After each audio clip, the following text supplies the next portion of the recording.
made a post recently on Instagram titled "Are Homes More Expensive Today?" showing the monthly payment when the purchase price was at its peak, so back in March of this year, and the purchase price today in September. And which do you think is actually more expensive per month?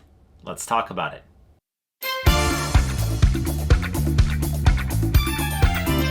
Welcome back and thanks for tuning in. My name is Andrei with the Medow Group and we service Ottawa and surrounding areas, all things real estate. If you're new to the channel, please consider subscribing and make sure to hit that bell notification for upcoming content.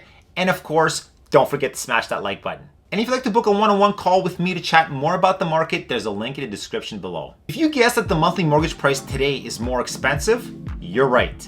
But how is this possible if the average price of a home has dropped so much in the last 6 months? In fact, the latest number shows that the average price, which includes all types of asset classes, has dropped over 16%. Well, the answer is pretty simple. Because prices fell and interest rates skyrocketed, more of your mortgage payment is actually going towards the interest, or to the bank, not the principal, which is paying down your home. Let's take a look at the post. Here's the post that I was referring to from Instagram. Are homes less expensive today? So for this example, we're going to be using a single detached home.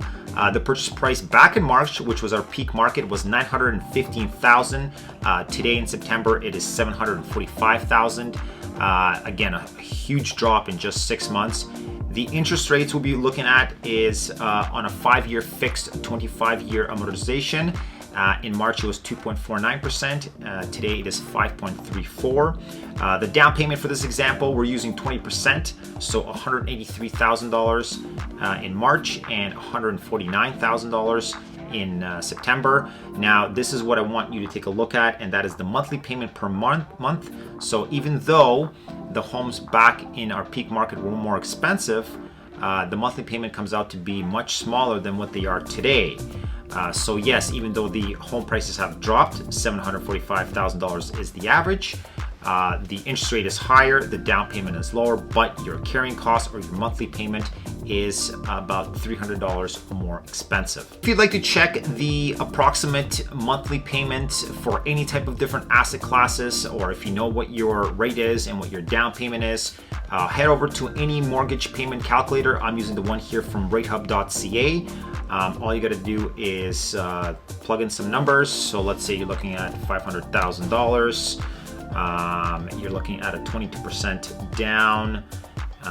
Let's see, we're looking at 25 years. We'll do the same kind of example as we did for the single detached home. And then for the rate, let's select a rate. Let's do a custom rate of 5.34. And right there, it's going to be your total monthly cost. So on a $400,000 purchase price, on an asking price of $500,000 with a down payment of $100,000, which is 20%, your total mortgage or finance will be $400,000, 25 years, 5.34% is the rate. Your monthly payment is going to be $2,404. Other factors that we need to consider for any consumer's purchasing power is inflation versus their current income. And what that means is, can they still afford their monthly living expenses, or do they need to adjust on what they are spending? Also known as consumer spending. Add a new stress test and the cost of borrowing money is getting out of reach for many, and the big question becomes, now what? A recent report by StatsCan showed that Canadians' average weekly earnings increased 3.5% in June 2022 compared with the same month last year, but given the current inflation, the uptick may still not be very encouraging for many Canadians. So what we have here is a graph titled "Inflation Continues to Outpay Wages." The average weekly earnings in comparison to inflation, so percent change from June 2019 to June 2022. The red line is the average weekly earnings, so year over year percent change, and the dotted line is inflation in percent. So the gray line over here is the beginning of the pandemic, and as you can see, the earnings were higher than inflation. And then what started to happen was the average earnings started to change. They went from 3.6 all the way to 9.5 up to 10.2, and then they started to drop. So October of 2020, it was at 5.9. Then we see a rise again to 8.5. So this is Q1 of 2021, and then we have a huge drop down to negative 0.3.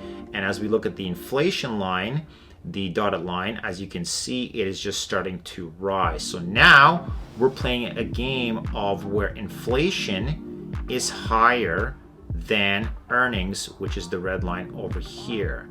So if we go all the way to today or to this past summer, June, the average weekly earnings percent change was 3.5 and inflation was 8.1% change. At the time of the article, the current inflation in the country stands at 7.6%, even though it's down 8.1% in June, the highest rate we've seen in nearly 4 decades. The cost of living continues to remain high, especially for certain sectors such as construction and healthcare. Data from StatCan shows that only 5 sectors out of 23 had average weekly earnings in June that were above the current inflation rate. But what we also need to keep in mind is the cost of waiting, or your carrying cost per month. There are tons of buyers that are on the fence right now whether they should buy a home now or wait.